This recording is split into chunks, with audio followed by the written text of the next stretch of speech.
자, 우리 매주 고린도전서 한 장, 거의 한 장의 분량들 함께 좀 보고 있는데, 우리 지난 시간에 우리 고린도 교회 안에 계층 간 갈등이 있었다, 이 문제 좀 다뤄보았습니다.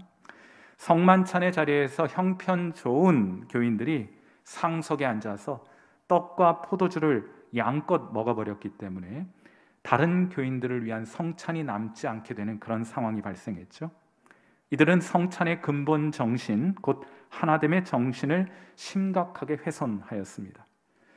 우리는 그리스도 안에서 영적인 식구입니다. 그리스도의 살과 피를 함께 나눈 영적인 식구입니다. 그러므로 우리는 언제나 성도들을 배려해야 할 것이며 마음 깊은 중심으로 서로를 환영해야 할 것입니다. 이 고린도 교인들 참 미성숙했는데 왜 이렇게 미성숙했냐? 이제 교회 개척된 지 5년밖에 되지 않았어요. 고린도 교인들의 미성숙함 때문에 발생한 또 다른 문제를 오늘 우리가 함께 살펴볼 차례입니다. 제가 여러분과 함께 나눌 설교의 요점 세 가지입니다. 그 첫 번째 요점은 이것입니다. 우리는 성령에 속한 사람이다. 저를 따라서 해보시죠. 우리는 성령에 속한 사람이다. 고린도 교인들은 사도 바울이 전한 복음을 듣고 예수를 믿어 성령을 받았습니다. 성령 받으면 그때부터 이들에게 영적인 현상들이 나타나게 되는데, 이들에게 하나님께서 영적인 은사들을 많이 주셨어요. 방언의 은사도 주셨고 치유의 은사도 주셨고 각종 능력들이 나타나게 하셨습니다. 여러분, 예수님 믿고 이런 신비한 현상이 우리 가운데 나타나면 그 얼마나 놀랍겠어요? 얼마나 신기하고 신비로웠겠습니까? 그러나 이게 어떤 현상인지 제대로 가르쳐주는 사람이 없으니 이들은 이 현상을 제대로 이해할 수가 없었습니다. 그러니 이들은 자기가 어떤 특별한 은사를 받았노라 자랑하고 영적인 우월감을 가지고 그렇지 못한 사람들을 멸시했습니다.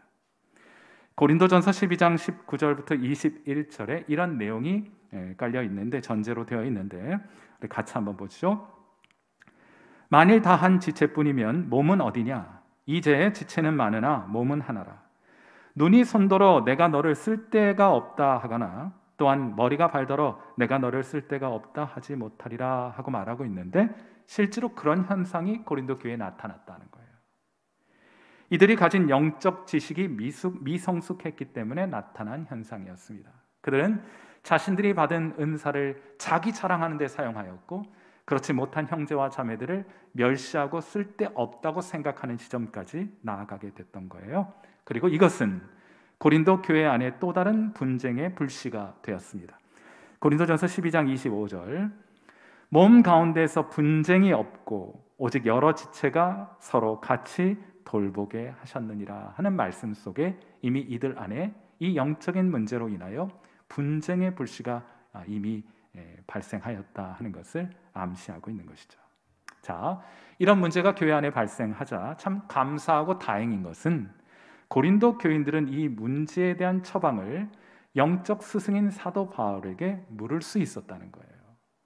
이 문제 어떻게 해야 하는 것입니까? 어떻게 이해해야 하는 것입니까? 하고 바울에게 물었습니다. 그래서 사도 바울은 오늘 본문 고린도전서 12장을 이렇게 시작하죠. 고린도전서 12장 1절, 형제들아, 신령한 것에 대하여 나는 너희가 알지 못하기를 원하지 아니하노라 하고 말을 합니다. 여기 신령한 것이라는 표현은 번역의 한계상 신약성경 원문의 뉘앙스를 잘 전달하지 못해요. 보통 여러분 신령하다고 하면 어떤 생각부터 딱 떠오르십니까? 아마 제가 생각하고 있는 것을 여러분도 생각하고 있을 것이라고 저는 확신합니다. 신령하다 그러면 무엇이 먼저 떠오르시나요? 뿌연 안개 속에 등장하여 이 금도끼가 네 도끼냐 하고 묻는 하얀 도포자락에 긴 수염 펄럭이는 산신령이 당장에 떠오르죠.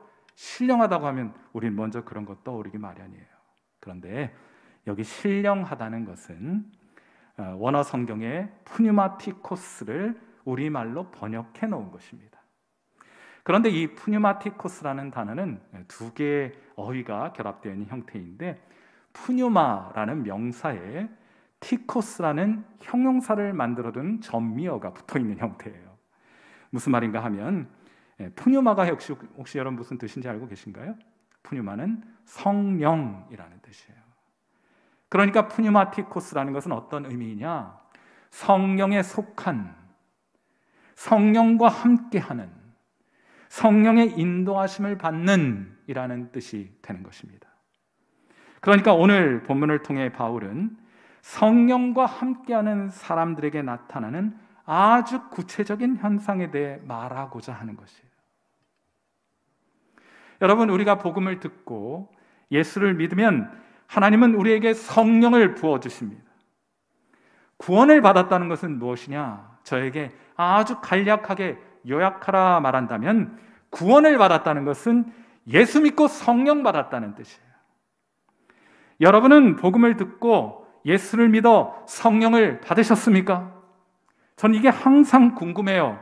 우리 교인들을 대할 때마다 언제나 이 질문이 가장 먼저 제 마음속에 떠오릅니다. 여러분은 복음을 듣고 예수를 진심으로 믿어 주의 성령을 받으셨습니까? 이것이 구원이에요. 그리하여 여러분 안에는 성령이 거하고 계십니까? 여러분의 몸은 성령이 거하시는 성전이 되었습니까? 여러분은 성령으로 충만합니까? 이것이 우리 신앙 핵심적인 질문이어야 한다고 저는 생각합니다. 자, 그렇다면 여러분이 성령을 받았는지, 성령으로 충만한지 어떻게 알 수 있느냐? 지난주 새벽 기도 말씀을 준비하면서 제가 하나님 말씀 묵상하다가 큰 은혜를 받았어요. 시편 68편 19절에 이런 말씀이 있습니다. 날마다 우리 짐을 지시는 주, 곧 우리의 구원이신 하나님을 찬송할지로다. 하나님은 우리의 짐을 지어주시는 분이시라 하고 선포합니다. 그런데 이 말씀을 신약 성경의 내용으로 조금만 보완을 해서 말해보자면, 하나님은 우리의 짐을 대신 가져다가 홀로 지는 분이 아니시라 우리와 함께 그 짐을 지는 분이십니다. 우리는 주님과 함께 멍에를 맨 자들이에요. 무슨 말인가? 인생의 짐을 지는 것은, 인생의 그 무거운 짐을 지는 것은 신자나 불신자나 똑같습니다. 예수 믿는 사람들도 병에 걸립니다. 사업에 실패하기도 합니다. 인간관계 속에서 상처를 받기도 합니다. 그건 예수 믿는 사람이라고 해서 다른 것이 아닙니다. 자, 그렇다면 예수를 믿으나 예수님을 믿지 않으나 병 걸려 고통당하고 인생의 짐 때문에 신음하는 것은 예수님 믿는 사람이나 그렇지 않은 사람이나 똑같은 것인데, 자, 그럼 예수님 믿는 사람과 그렇지 않은 사람의 차이는 무엇인가? 그것은 예수님을 믿지 않는 사람들은 그 짐을 홀로 감당한다는 것이고, 예수 믿는 사람들은 그 짐을 누구와 함께 진다는 것이에요? 주님과 함께 진다는 차이가 있습니다. 그래서 똑같은 짐을 지는 것이지만 쉽고 가볍게 질 수 있게 되는 것이에요. 누구 때문에? 주님이 날마다 우리와 함께 그 짐을 감당하고 계시기 때문에. 비유하자면 그것은 마치 콜라캔과도 같다, 이런 생각이 들었어요. 여러분 사진에 보시면 두 개의 콜라캔이 있습니다. 겉만 보고는 몰라요. 속이 비었는지 속이 찼는지 알 수 없습니다. 그럼 차이는 언제 나타나는가? 이거 밟아보면 돼요. 속이 빈 깡통은 발로 밟으면 납작하게 찌그러져 버리고 맙니다. 그러나 속이 꽉 찬 콜라는 어떻습니까? 발로 밟으면 찌그러지기는커녕 밟는 발을 상하게 할 정도로 단단하게 버티고 있지 않습니까? 예수 믿고 성령 받은 사람, 성령으로 그의 심령이 충만한 사람이 꼭 이와 같습니다. 밟아도 찌그러지지 않습니다. 그들을 성령께서 충만하게 채우고 계시기 때문이에요. 물론 밟아보면 알 수 있습니다만 밟지 않아도 알 수 있는 방법이 있어요. 우리가 성령 받았고 성령 충만한지 어떻게 알 수 있는가? 성령 받은 사람, 성령으로 충만한 사람에게는 두 가지 특징이 있습니다. 그 첫 번째 특징은 무엇이냐? 성령 받은 사람은 주님을 위해 살고 싶어요. 그런 마음이 가득해요. 고린도전서 12장 3절 말씀입니다. 자, 우리 이 말씀은 같이 한번 읽어주세요. 시작. 그러므로 내가 너희에게 알리노니 하나님의 영으로 말하는 자는 누구든지 예수를 저주할 자라 하지 아니하고 또 성령으로 아니하고는 누구든지 예수를 주시라 할 수 없느니라. 여러분, 저를 따라서 한번 해보시겠어요? 주님은 나의 주님이십니다. 주님은 나의 모든 것입니다. 여러분, 그 고백 진심이에요? 여러분, 그 고백은 아무나 할 수 있는 고백이 아닙니다. 이 고백은 우리 안에 거하시는 성령께서 그리스도의 영광을 보게 하셔야 할 수 있는 고백이에요. 여러분에게는 이런 고백이 있으십니까? 주님, 저의 모든 것입니다. 주님은 나의 하나님이십니다 하는 그런 고백 여러분에게 있으신가요? 여러분, 그렇다면 저와 같이 이렇게 찬양해 볼 수 있겠습니까? 여러분 잘 아는 찬양인데, 이 세상 사람 날 몰라줘도, 이 세상 사람 날 몰라줘도, 이 세상 사람 날 몰라줘도 뒤돌아보지 않겠네. 주님 뜻대로, 주님 뜻대로 살기로 했네. 주님 뜻대로 살기로 했네. 주님 뜻대로 살기로 했네. 뒤돌아보지 않겠네. 여러분, 이것이 성령에 속한, 성령과 함께하는, 성령의 인도하심을 받은 신령한 신자들, 신령한 사람들의 고백인 줄 믿습니다.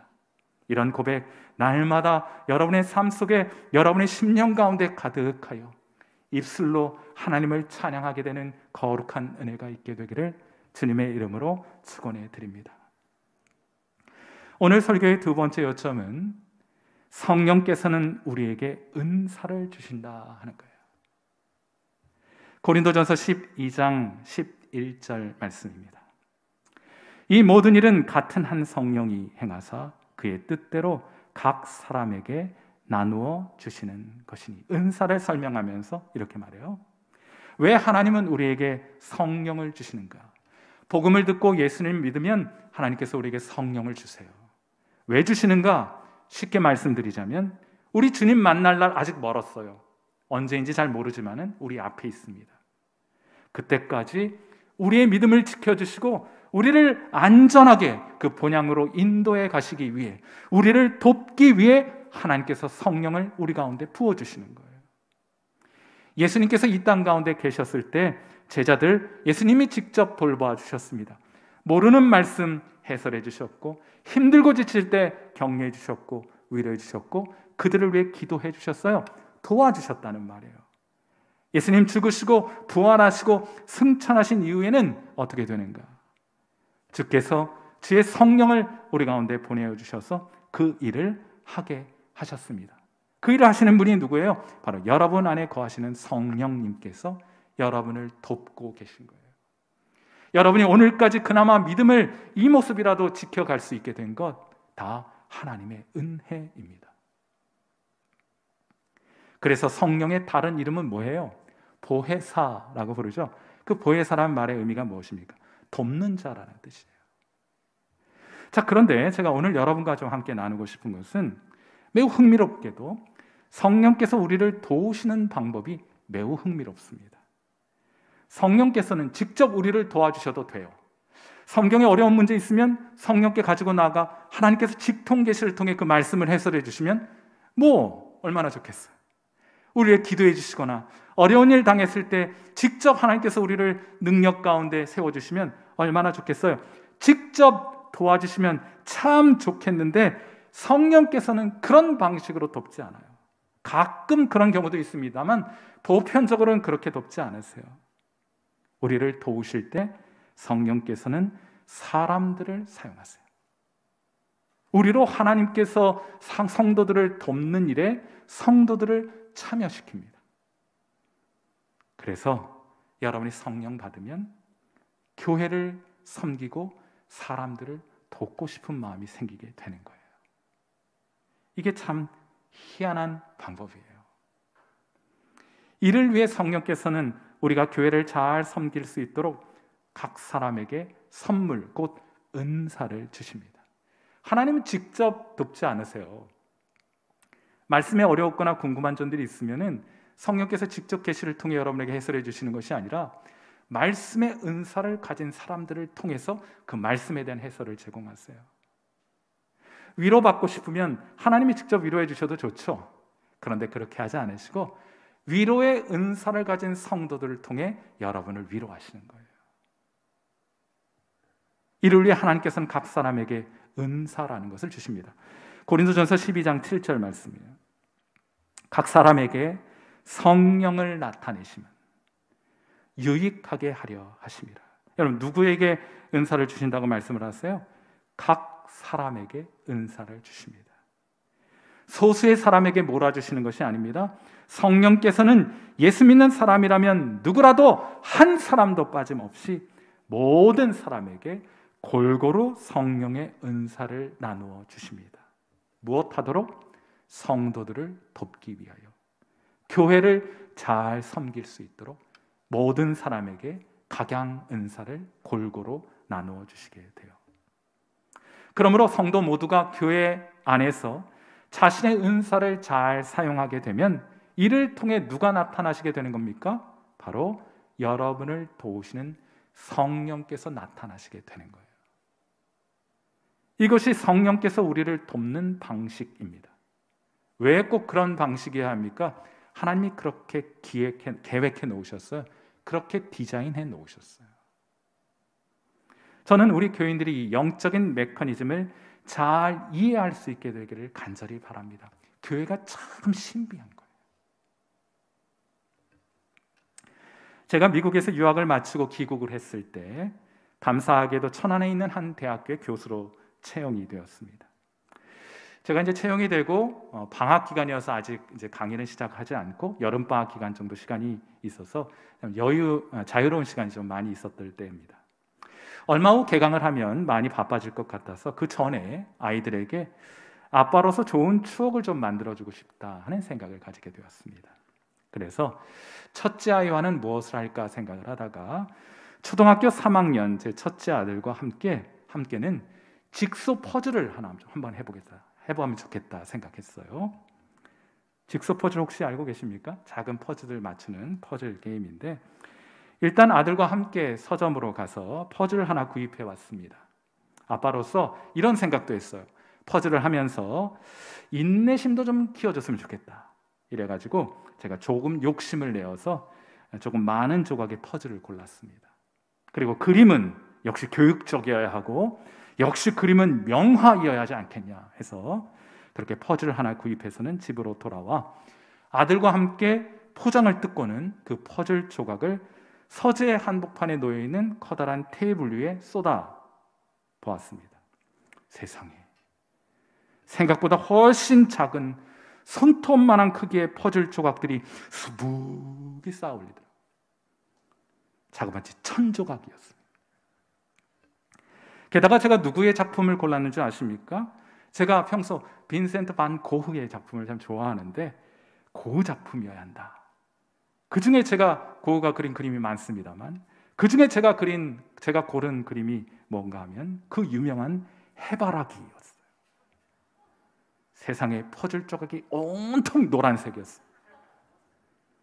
이를 지켜본 아들은 다음 날부터 서재에서는 녀석의 모습을 볼 수가 없었습니다.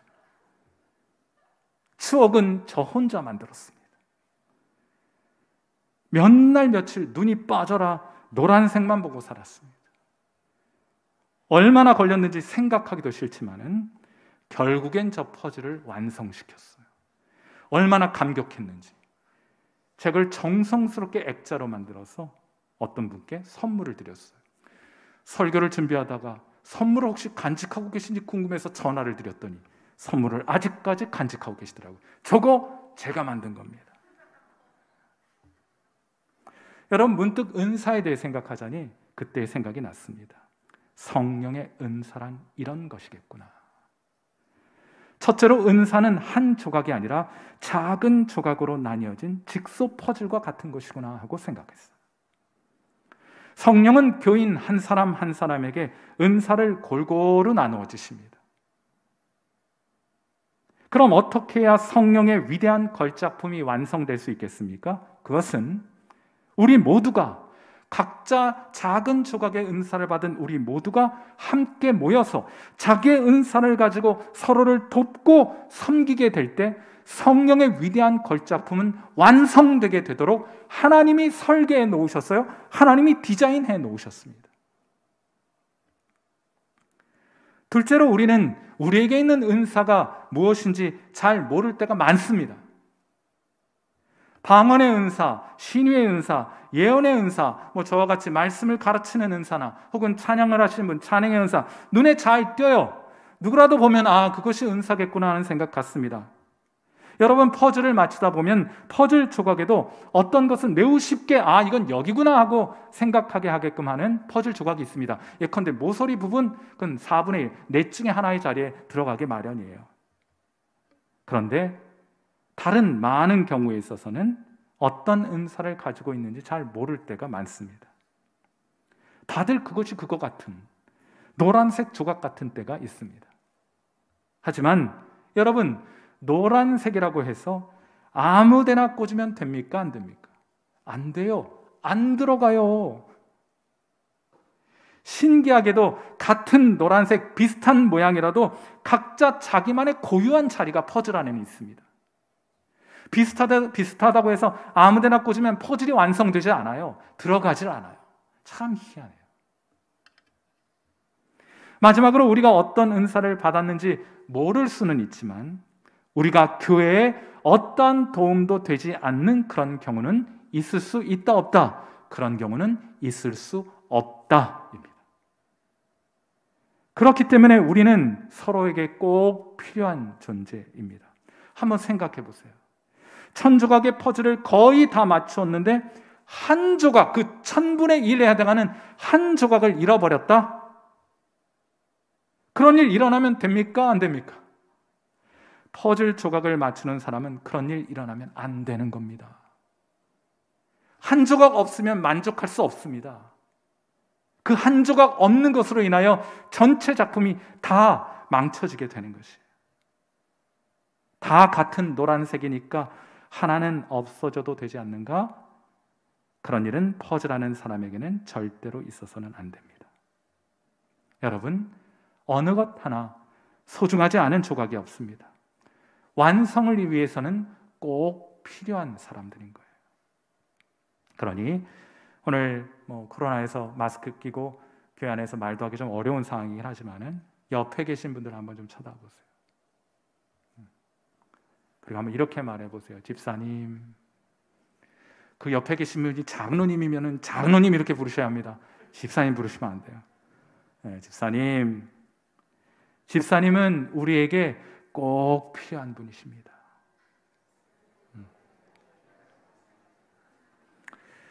이렇게 현장에 계신 분은 제 눈치를 보느라 따라 하시는데 온라인에 계신 분들은 나는 면제다 이렇게 생각하시는 분이 계신데 그렇지 않아요. 제가 이름을 다 보고 있습니다. 그러니까 여러분, 집사님은, 성도님은 우리에게 어떤 분이라도 우리 교인들은 우리에게 꼭 필요한 분입니다 라고 아멘 하시는 분은 유튜브 댓글창에 아멘이라고 한번 적어보세요.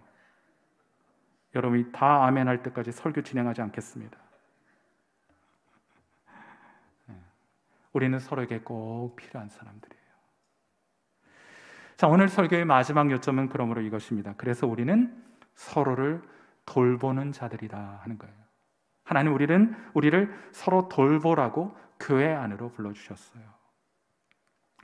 처음 질문으로 돌아가 보겠습니다.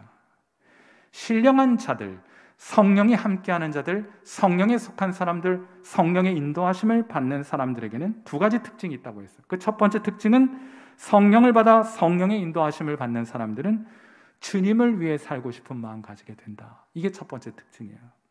자, 그러면 두 번째 특징은 무엇이냐? 지금 방금 전 우리가 살펴본 것처럼 성령에 속한 사람들은 성도를 돕고 싶은 마음이 생기게 된다. 우리 안에 계신 성령께서 우리로 하여금 주님과 성도를 위해 살고 싶은 마음 가지게 해주신다 하는 거예요. 그렇게 하고 싶은 마음도 주시고 우리에게 자극도 해주시고 소원함도 주시고 그렇게 할 수 있는 능력도 성령께서 우리에게 주셔서 우리 주님 위해 살며 성도들 위해 살아가고자 하는 마음을 하나님께서 그렇게 우리에게 부어주고 계신 거예요. 자, 고린도전서 12장 25절, 여러분을 향한 하나님의 초대이며 부르심입니다. 우리 같이 이 말씀 읽도록 하죠. 시작. 몸 가운데서 분쟁이 없고 오직 여러 지체가 서로 같이 돌보게 하셨느니라. 이것이 교회의 비밀입니다. 하나님의 방법은 이 세상의 방법과 같지 않아요. 이 세상은 남이야 어떻게 되든 자기 자신을 돌보라고 가르칩니다. 그런데 하나님은 그렇게 살지 말라 하세요. 대신 서로를 돌보라고 말씀하십니다. 그럼 그 유익이 부메랑이 되어 내게 돌아오는 방식으로 우리를 유익하게 하는 것이 하나님의 설계, 구원의 설계입니다. 세상 사람들은 자기 자신을 돌보기에 살아요. 그런데 성도들은 주님을 위해 내 것 신경 쓰지 않고 주님을 위해 그리고 성도들을 돌보는데 자기 자신을 드리게 됩니다. 그 유익이 돌아오도록 하나님께서 설계해 놓으셨다는 거예요.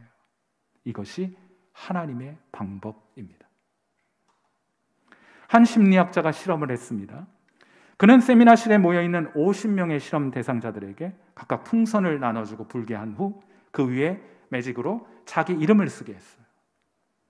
이어 풍선을 받아서는 그것을 막 섞어 놨습니다. 그리고 실험 대상자들에게 50명의 실험 대상자들에게 말하는 거예요.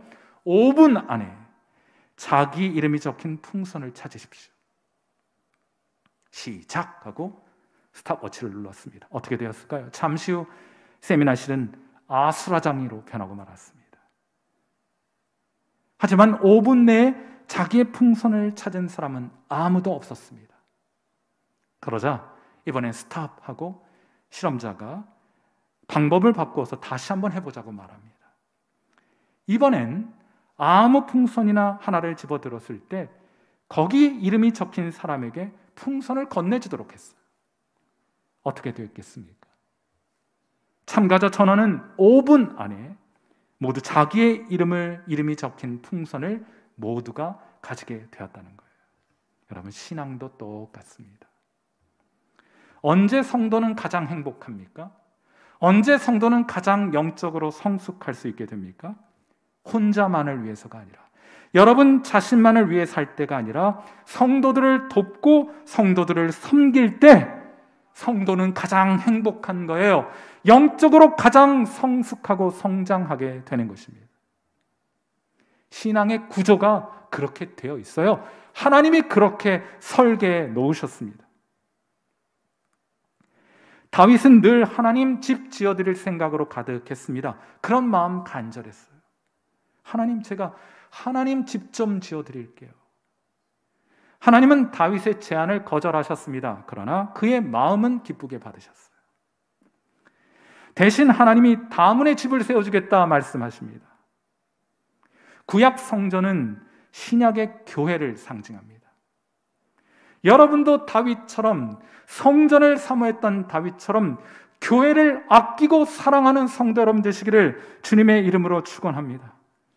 성도들 기쁠 때 함께 기뻐하고 성도들 힘겹고 슬퍼할 때 그건 내일처럼 여겨 같이 힘들어하고 같이 슬퍼할 줄 아는 성도로 살아갈 수 있게 되기를 바랍니다. 그럼 교회 사랑하는 마음 가진 성도들을 향해서 하나님이 이렇게 말씀하실 거예요. 아들아, 딸아, 내가 네 마음 안다. 네 마음 잘 안다. 네가 내 교회 사랑하고 아끼는 마음 내가 잘 안다. 그러니 내가 너와 함께 해주마. 내가 너를 아껴주마. 내가 너의 하나님이 되어주마 하고 하나님 우리에게 말씀하시는 거예요. 우리 인생 살아가기 녹록치 않습니다. 고생스럽습니다. 힘겹습니다. 그럼에도 불구하고 여러분, 이것이면 충분하지 않겠어요? 하나님이 우리와 함께 해주신다고 말씀하시면, 내가 너를 아껴주마 하고 말씀하시면, 내가 너의 하나님이 되어주마 말씀하시면 그것으로 충분하지 않겠습니까? 사랑하는 귀한 성도 여러분, 주의 몸된 교회를 사랑하고 아끼는 여러분 되시기를 바랍니다. 주님께서 여러분을 사랑하시고 여러분을 아껴주시게 될 거예요. 함께 기도하겠습니다. 우리 이 시간 함께 기도하죠. 특별히 예수님 믿고 우리에게 성령을 받는 것이 구원이라고 말씀을 드렸는데, 아직 우리 안에 성령이 있는지 함께 하시는지 알지 못하는 분들을 위해 말씀드립니다. 예수님이 여러분의 죄를 위해 죽으셨고 여러분을 천국 본향으로 인도하시기 위해 부활하셨음을 이런 마음속으로 믿는다면 여러분의 마음의 문을 예수님께 활짝 열어보세요. 그렇게 결단하시고 기도하십시오. 진정으로 하나님 앞에 그 고백이 드려지게 되었을 때 하나님께서 그 고백을 받으시고 여러분을 하나님의 자녀 삼기 위해 성령을, 양자의 영을 돕는 보혜사를 여러분에게 부어주시게 될 거예요. 하나님, 우리로 성령 받게 하소서. 성령 충만함을 받게 하소서. 인생의 짐, 죄의 짐으로 눌러도 찌그러지지 않는 인생 되도록 성령으로 충만케 하옵소서. 우리 함께 기도하시기를 바라고, 그리하여 주님을 위해 살아가는 인생 되도록, 더 나아가 주의 몸된 교회를 귀히 여기고 성도를 우리에게 주신 은사와 능력으로 돕고 섬기고 사랑하는 성도로 살아가도록 우리 시간 다시 한번 결단하고 하나님 앞에 기도하는 시간 갖도록 합니다. 기도하겠습니다.